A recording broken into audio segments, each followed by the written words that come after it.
One more time. Hi, Kate Fry here with another video. Hope you enjoy my work. If you do enjoy my work, please like and subscribe. It helps me build the channel.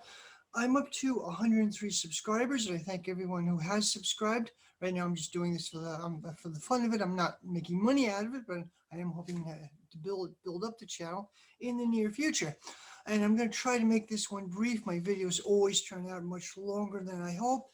I'm doing this without my contact lenses in, so bear with me a bit.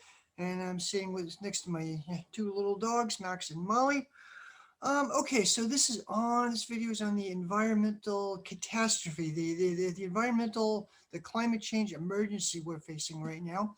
This is like an introduction to it, not really in-depth look at it. Okay, so right now I'm reading a book by the leftist science fiction writer Kim Stanley Robinson. It is The Ministry for the Future, and I'll add a photo of it. Great book. I got about a quarter of the way into it. I started reading it when it first came out, like 5 months ago. I special ordered it. I was looking forward to it coming out. I'm a big fan of his. The book starts out in the year 2030 in India, like 8 years from now, and he has a scenario where uh, there's a heat wave, which lasts a couple of days, where it's 130 degrees Fahrenheit, and 30 million people die within a few days. And he describes this happening. Guy's a good writer, and he's done tons of research. He describes how this is happening. He's one scene where like tens of thousands of people are running to a river, any source of water, running to a lake, but it doesn't save them. The water temperature is too high. It just makes things worse. There's shootouts or air conditioners, and this is already like a poor, oppressed population anyway. But this just adds to it, and part of it is seen through the eyes of an American aid worker who's caught up in this. He barely survives. It's not a white savior scenario. I mean, it's mostly part of the focus is on India and the people of India themselves. Anyway, I got a quarter of the way into the book. The rest of the book kind of follows the political ramifications. I guess he has the BJP still in power in India up to that point, but they're totally discredited. And a leftist government coalition of far leftist parties comes into power. And at one point, he has a semi-Maoist group kidnaps the attendees of the Davis Forum. I try to like blackmail them into doing some climate change stuff. It's interesting. He's a really interesting writer. I read a fair amount of his stuff. I wouldn't say he's a Marxist. He's Marxian. He was a student of Frederick Jameson, the famous Marxist literary critic, who Frederick Jameson famously said, "It's easier to imagine the end of the world than it is to imagine the end of capitalism," and that's a very good point. Anyway, I read other books by Kim Stanley Robinson. Really famous book, the Mars Trilogy, which I believe came out in the late '90s. I think it's Red Mars, Blue Mars, Green Mars. Partly it's about terraforming Mars and a revolution on Mars. Now, this is kind of a science fiction trope, but he makes it work. He's done like really a lot of hard science combined with human interest, combined with leftist politics. Like at one point, there's craters on Mars named Gramsci and Lukács, or Marxist thinkers. I read this years ago. I didn't pick up the Marxist or Marxian references. He has some of the characters. One point is Martian revolutionaries discussing a Marxist theory of value. Now, I didn't pick up a lot of this one. I read it years ago, but it's a really interesting book. Really moving breakup scene. One of those moving breakup scenes I've seen, like in the middle book. I think it's Green. I think it's Green Mars, I remember. Hey, really interesting. Another really cool book he wrote was called Years of Rice and Salt. I believe it came out early 2000s. It's alternate history, basically in real history. In the 14th century, the Black Plague wiped out about a quarter of Europe on and off, wiped out a quarter of the population. In this scenario, the Black Plague wipes out all of Europe, like not everybody, but there are some pockets of survivors in Scandinavia and parts of Russia that kind of survive. But basically, scenario is Christianity and much of like Western civilization is taken out of the equation. It's just gone. And then about 100 years later, Europe is resettled by mostly by people from North Africa. But history continues. Like there's the Ottoman Empire, the Ming and the Qing dynasties in China. History continues, but along different ways. And there are like there's oppression, there's imperialism, there's exploitation, but it comes out in a different configuration. So it's like a meditation on history. He's put tons of research into it. Actually, I lent my copy to a friend of mine. Like the book, I love the book, meant a lot to me. So I lent it to a friend of mine. I bought it as a hardcover for 25 something dollars, and I lent it to a friend of mine, and of course I never got it back. So a couple of months later, I had politely asked, "Do you have my book?" Asked for it back, and my friend had moved several times, and she said, "You know what? I'll look around for it." It was a kind of a brush off. I didn't want to push this too much because my friend went through a lot of tragedy and was going through hard times, so I didn't want to push it too much. But and this has happened other times. I lend books which mean a lot to me, lend it to people and never get it back. And I ask them for it. Well, I'll look around, kind of a brush off. So anyway, just pet peeve I have. Okay, so also back to Kim Stanley Robinson. He also the Pacific Edge trilogy, or the California trilogy about Southern California, future Southern California, three different scenarios. One kind of utopian, one basically what we have now extrapolated, and one like post-apocalyptic. And he has some of the same characters in, not all the same characters, some of them in totally different scenarios, what they would be like. It's an interesting read. I don't agree with everything he says, but it's a really interesting read. He's written a variety of other stuff. He's a good writer. More his newer stuff to me falls flat a little bit. Wrote a book called Galileo's Dream, and it was good. If a few others falls flat, but he has a wealth of interesting ideas. There's some interviews with him on YouTube, and he talks about some of the stuff. He has a wealth of interesting ideas and ways of organizing society. Okay, so back to the scenario. As I said, like in India is a scenario like 8 years from now, where it's like 130 degrees Fahrenheit for several days. Last year, like 2020, I believe, last summer, were a few days when it was 120 Fahrenheit in one area in Iran, and in Qatar, I believe, 120 degrees for a few days. That's pretty awful. And in this year, back in June, were a few days when it was 118 degrees Fahrenheit in a town in British Columbia. And I know people who were climate change skeptics, or did nah, not really. Like, holy shit, this is really something's happening. And what I've read, like, it's projected, like, if there are 10 consecutive days of 120 degrees in a region, that region could be effectively considered uninhabitable. And what I read, this video is not a very deep look at this, but kind of an impressionistic view. I think we're definitely headed towards something like that within the next 10 years, 20 years. So this means that essentially much of the Middle East, Iran, India might literally be uninhabitable for the next 20 years. So we could expect mass die-off and refugees, millions, tens of millions, maybe hundreds of millions of refugees. The World Bank estimated that by 2050, there'll be 150 million climate change refugees, maybe, I think, possibly a lot more. I don't know. I'm not an expert on this by any means, but it's a pretty grim situation. There, the last year, the forest fires in Australia was burning up. This year, out of control forest fires, historic droughts. There are a whole bunch of different feedback loops. Like, talk about climate change or global warming, it's not like always a one-to-one correspondence. The global climate is a very, very complex feedback loops. Some of these, like, I remember back in 2010, 2011, people were speculating that maybe once methane gas releases, like especially in the permafrost of Siberia, that could dramatically accelerate climate change. Like methane breaks down very rapidly, but the other thing, it also dramatically accelerates the effects of global warming. So we started to see it like around 2014 or so. There were definitely methane coming out of the permafrost in Siberia. There are holes and evidence major methane release, and now it's releasing big time. A lot of methane is coming out big time, and a lot is definitely happening. Uh, Climate change science, brief overview of it as far as I understand. People started talking about this like in the 1890s, that there would maybe possibly the global climate could change due to coal or smokestacks. People were speculating on this back in the 1890s. And there was some evidence even on a local level. Some areas of Britain noticeably had changed the climate.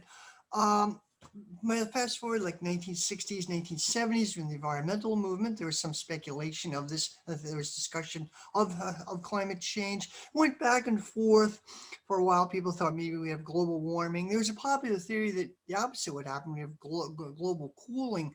Maybe these gases would trap would not allow sunlight to get in. Now, there was another theory. It went back and forth, but by the 1980s, the consensus was that global warming is what we're in store for.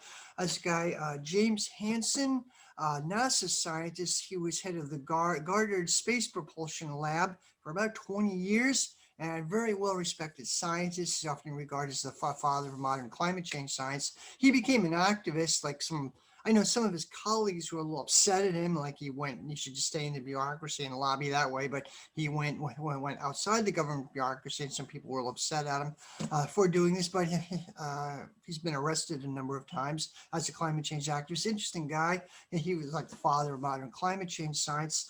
By the 1980s, by the 90s, there was definitely a consensus that something is happening. Al Gore, believe it or not, in the or probably late 80s, he wrote a series or 90s, wrote several books about environmentalism.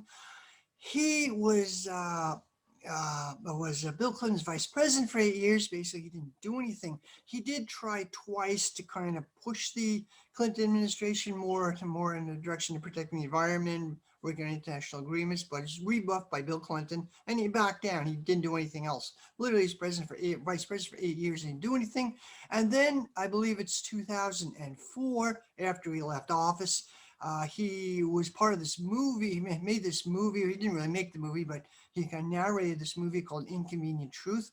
It was actually directed, I believe, by a guy named Howard Greenstein. It's about Al Gore, to his credit, did a lot in environmental education. Like he went around the world, like kind of had TED Talks and discussed. And the movie is actually inconvenient. So he narrated. He didn't direct the movie. A lot of people think that he actually directed the movie. It's actually really good, except has some drawbacks. Except his solution to this was write your congressman, literally like disempowering people. Write your congressman. He very movingly and accurately describes. And this was back in 2004. It's gotten a lot worse since then. But he describes rapid glaciers melting and things like that. It's beyond doubt that something is rapidly happening. Our climate is changing. But his advice was like write your congressman, basically vote for Democrats. His solution goes nowhere in the way it's disempowering people. And Al Gore himself is part of the problem. His family owns a lot of money from his, I think, heirs of RJ Reynolds Tobacco. But he's very wealthy family. If he had been elected president, I don't think he. Wish he would have been like Obama. I don't think he would have done very much. Which Obama got in. He made indications that he wouldn't be known as the climate change president, like he said a couple of times during the campaign. Something like, people who are worried about the climate change effect haven't considered the presidential effect. Like he's gonna go in and change everything. He didn't do very much. There were a series of climate conferences. The first one was actually during the Clinton administration, Rio, which I believe it was in Rio, the Rio de Janeiro climate conference was in uh, 1992. It formed the Rio de Janeiro, Brazil in 1992. Basically, it developed a framework for international discussions. There was like a festival in Rio. There's maybe always a festival in Rio, but there was some idealism. They were like Brazil has this like tropicalismo kind of countercultural philosophy, and there are various like environmental countercultural tropes and stuff going around. But they put a poll over it that the government in Brazil had a really severe, vicious crackdown on the favelas, like by there one allegations they killed a lot of children. I don't know if that's true, but there's some allegations going around. They had a really vicious crackdown in the favelas. They didn't want any funny business going on when these international delegates got there. So it kind of put a pall over it. So there was the 1992 Rio Accords. Then in 1997 was the Brooklyn, excuse me, the Kyoto Accord. Again, it didn't really accomplish anything. Okay. Then there were a series under Obama. There were a series of international conferences. I believe the first one was in 2000 in Copenhagen, Copenhagen conference, and it accomplished nothing. Basically, Obama, what I understand happened, Obama worked with like China and some other countries, and the U.S. and China are the world's biggest emitter of carbon dioxide and climate change chemicals. Basically, work with other countries to make sure it didn't go anywhere. I have an acquaintance from my hometown who was at Copenhagen, environmentalist who was there. Then there was Durban, South Africa next year. Durban was in 2011. That also accomplished nothing. That was then there's finally the Paris Accord, 2015. I think Obama wanted to be known as a climate change president without actually doing anything. So, excuse me. So, what I understand about the Paris Accords, they're non-binding. I mean, many countries signed on to it, and it's good. It's good that people are talking to one another. It's good that countries are talking, but it was non-binding, and not much is really not. It's kind of hasn't gone anywhere. It's not really do anything. It's the so Trump got in and he got the U.S. very quickly, got the U.S. out of the Paris Accords. Not that it was really meant much anyway, but he got the U.S. out of the Paris Accords. As far as I understand, oddly, Trump wasn't quite a climate change denialist. He just said something like Paris Accords. Oh, it's not going to do anything. It's unfair to the U.S. In some ways, he was actually right, but he didn't offer any alternatives to this either. So traditional paradigm, traditional idea that the Republicans basically deny climate change, while the Democrats accept that's happening but don't do anything about it. Like I knew during like last year there were people I knew who used climate change as a real reason why it's imperative to vote for Biden, and the arguments, very real, or we're really facing catastrophe, so you have to vote for Biden. And Biden, particularly, is going to do nothing about climate change. His original climate change plan was during the campaign was widely criticized by environmentalists. One environmentalist said it likes the grade school version of it. Then he had a slightly stronger plan, like by 2050 to reduce, reduce emissions by a certain amount by 2050. That was far weaker than what we need anyway. It was something, but far weaker than we need anyway. And then, predictably, as I understand, he's abandoning most of it, or if he hasn't officially, he will. It's not going to go anywhere. I forgot to mention, like Bill McGibbon's environmentalist. He's an academic at Middlebury College in Vermont and a journalist, environmentalist leader. He wrote, Bill Gibbons, I believe it was back in 2003, wrote this article in Rolling Stone magazine. It's a classic. So the terrifying new math of global climate change. It's a classic, very scary. And he said, there's basically it's imperative that we stop climate change, and we need to keep the petroleum reserves in the ground. Basically, we need to stop immediately, and we're basically facing catastrophe. I went over the details, very convincing. It's really a classic. Recommend reading it. Bill McGibbon, though, his own politics didn't really go anywhere. Like there's a time when the environmental and during the Obama administration, he and a group of his organization, 350.org, which is kind of connected to the Democratic Party, not really going anywhere. 350.org, he and some of his friends had a protest outside the White House. Like I think it was in 2014. I don't remember the year, but protesting Obama's lack of action. And they wore these pins supporting Obama, like to show, yeah, they were supporters of Obama, but they're so disappointed in him. Like, yeah, we're his loyal supporters, but we're disappointed. It's like saying that, yeah, well, if you don't do this, we're going to vote for the Democrats with slightly less enthusiasm next time. I mean, that's kind of the deal. But Obama looked like he did he did some very minor good stuff. He looked their tax breaks for solar panel companies, and he did some minor good stuff. It looked like he was trying to basically talk up a green bubble. It didn't quite work. This guy, Van Jones, former Maoist actually, who was his climate change czar, although he got a lot of pushback from the right and kind of sacrificed him. Van Jones is now a kind of shit lib, basically. It's just CNN talking head. But anyway, so I'm pretty certain that Biden's not going to do anything about climate, not going to do shit about climate change either. So that's one thing we're facing. Chris Hedges, like I believe it was 2018, there was a big protest for the UN. They were debating some of this, and I think Chris Hedges was part of this, and he was really hoping it would develop into an Occupy movement. He's basically saying we need a revolution. It's not going to happen with our system of capitalism. There's so much equity. Like I think Bill McGibbon's mentioned maybe like something like $1 trillion of equity underground, and they don't.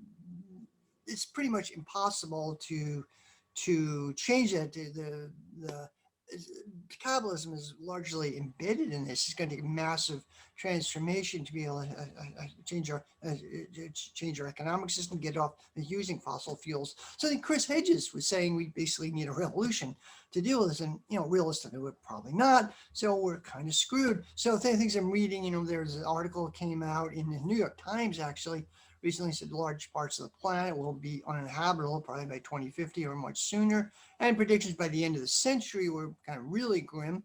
I don't really know. Areas in Middle East, North Africa, probably Mexico, Central America, and the southern U.S. Well, it might be literally uninhabitable. It might be with massive crop failures, and there are feedback loops. I mentioned methane, melting methane from the tundra of the permafrost. Also, the Greenland ice sheets are very fragile.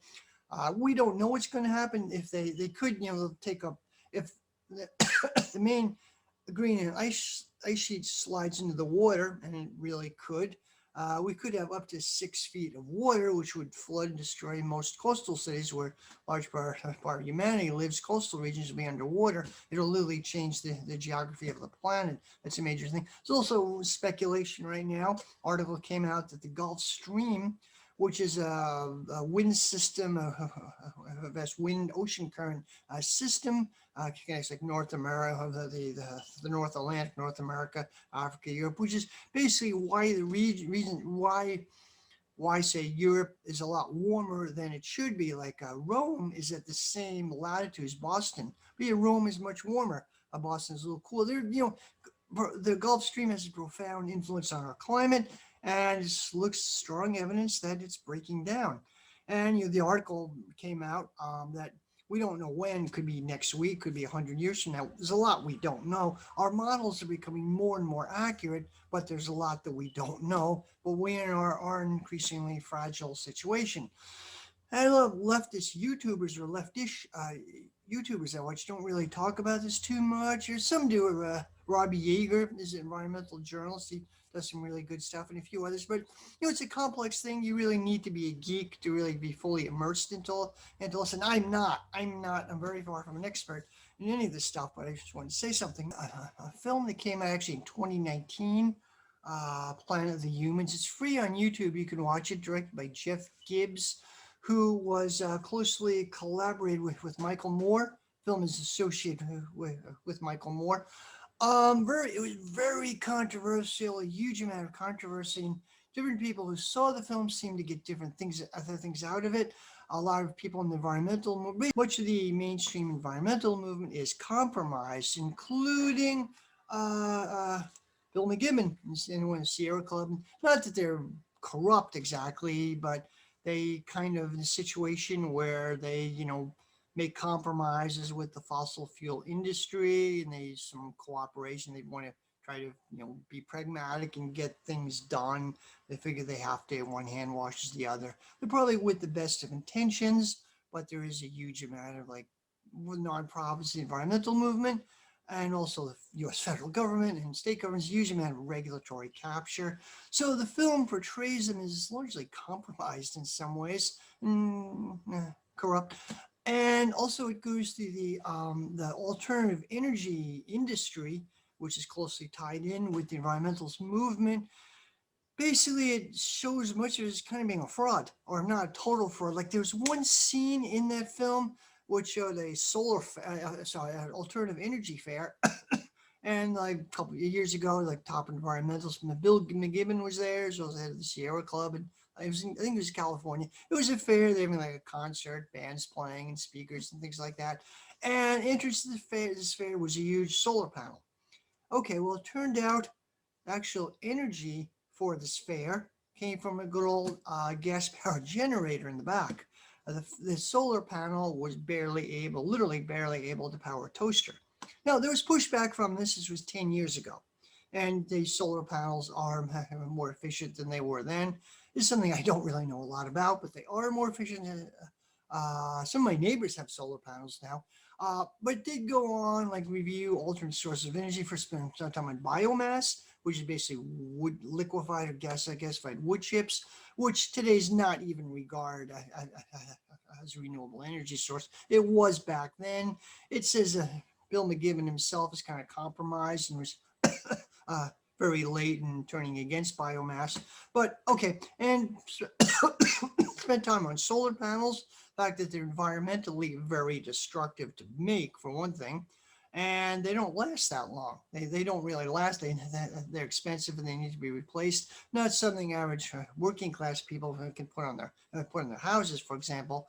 One other like wind power. Sure, you need basically to have good wind turbine. You need to clear cut a mountaintop, literally, and they can be very environmentally destructive for energy they make. And so on went on other like geothermal and other sources of energy.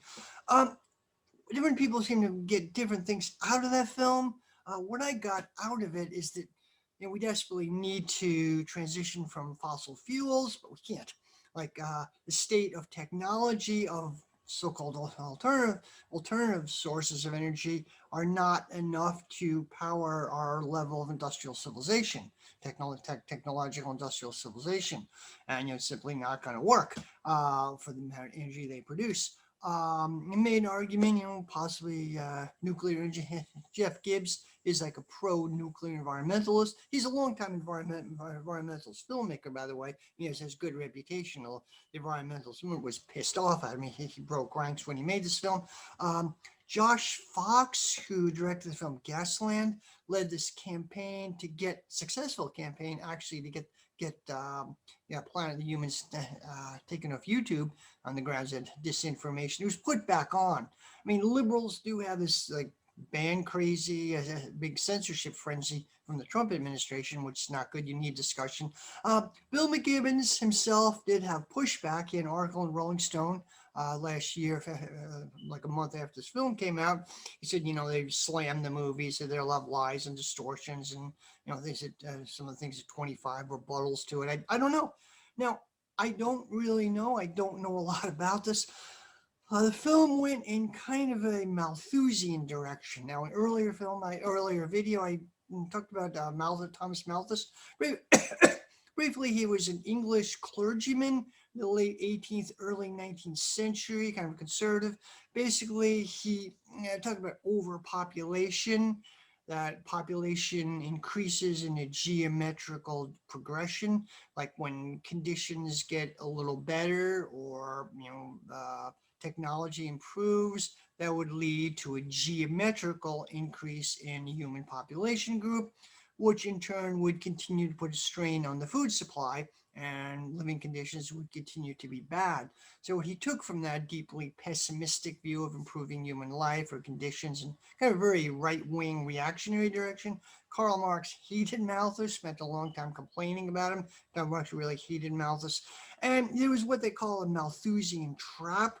Like Britain at the time of Malthus was, I believe, 8.5 million people. Today, Britain is 68 million people, approximately. And in Malthus's time, that would have been considered absurd. Like, how can we support 68 million people? There'll be mass starvation. It'll be horrible. But, Britain and other countries got out of the Malthusian trap. How they did is really interesting. Good talk on that.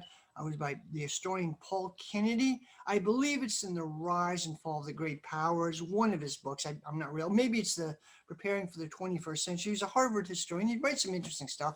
Anyway, he talked about how theories about how Britain escaped from the Malthusian trap. Immigration was part of it, not the main. There was immigration to the U.S., Canada, Australia, New Zealand, whatever. But the immigration to their colonies was not enough to really offset their own domestic population increase. There were other things going on, greater productive agriculture. I mean, things like that, importing food goods from other parts of the world. So there was out of the Malthusian trap, and a Marxist would say they're complicated dialectical feedback loops. Take population growth by itself. On one side, there's so many other things going on. Factors feed into each other. Like in a society, one aspect is always complicated. It's a holistic view. One part of a society is always linked to another part. Constant interaction. So a greater population would force better technology, better farming practices, which in turn would force improvements in technology in other areas, which would encourage more greater population. So they're complicated. Feedback loops is not a simple thing. So there are neo-Malthusianism. The idea has been kicking around the modern or since the 60s environmentalist movement. The guy Paul Ehrlich, biologist, wrote a book, I think in 1970, The Population Bomb, which basically said, overpopulation is going to be a big problem for the world. He was criticized for really overstating it, but he predicted in many other books after that predicted environmental disasters. Um, there's some people in pushback said there's a lot of racism to this idea that the people who are most like quote breeding like rabbits are black and brown people in Africa, South Latin America, other parts of the planet. There's a lot of truth. Some pushback to this. There's a Marxist pushback that somehow it's more complicated than that. Some people say, 7 people in the world can, this estimate, can actually fit into one county in Texas. I think it's probably true. But how are you going to feed those people? How are you going to give them a decent life? Things like that. So it's kind of more complicated. So one thing I got out of the film, out of the film Planet of the Humans, was that I'm not sure if renewables will be able to provide the energy we need to continue on this level of civilization. And, I don't really know. Uh, I don't agriculture. It didn't touch on agriculture as far as I remember, but American agriculture is productive in terms of calorie output for the energy. Like less than 2% of the U.S. population works in agriculture. Other countries, it's more. It is kind of efficient, but has huge. The stuff you buy in supermarkets like processed food is largely crap. But U.S. agriculture produces a lot of calories, but it's also horribly inefficient in a lot of other ways. Raising like beef, it takes up a lot of land you could be using for other things, and beef produce methane. Cows produce methane, things like that. So when you also, U.S. agriculture is highly collectivized. It's collectivized in the capitalist sense. Most of it is done by agribusiness. Bill Gates is buying up. He's the largest farmland owner in the world right now. Even family farms or individual farms are highly subsidized. Agricultural price supports are huge. So we need to do like an exploration. Can we be able to produce the food supply we need under much more stringent conditions a couple decades from now? And how much energy will we need to do this? And can we get this from alternate energy sources? Which what we need to have discussions on this. And the movie, if I remember, didn't go into this too much, but this idea of nuclear energy might not have any choice but to transition to nuclear. Not the best option, but I don't know of any other option. Possibly thorium reactors are a little safer. Anyway, we need to have a debate, a discussion on all this. I don't have the answers, and I don't have a huge background on this. I'm currently connecting with people who do, and I'm hoping there's some interviews and maybe some collaboration with people who do have a background in this from a leftist perspective. So it is something the left is going to have to deal with, have to have a discussion on, and we're not seeing a lot. Like the film came out last year, and there's a lot of buzz around it for about a month, and then it died down. You literally don't hear anything about it. And so the mainstream environmentalism said there's disinformation, and Yeah, but Jeff Gibbs and Michael Moore, they said it's highly compromised. It's the environmental himself is highly compromised, and we got to figure out which direction to go. So I think there should be a dialogue, a discussion on this. I don't really see this happening right now, and this is kind of a breezy, quick video. I don't have a huge background on this myself, but I did want to make a video on this. And okay, and please like and subscribe if you enjoy my content, and thank you.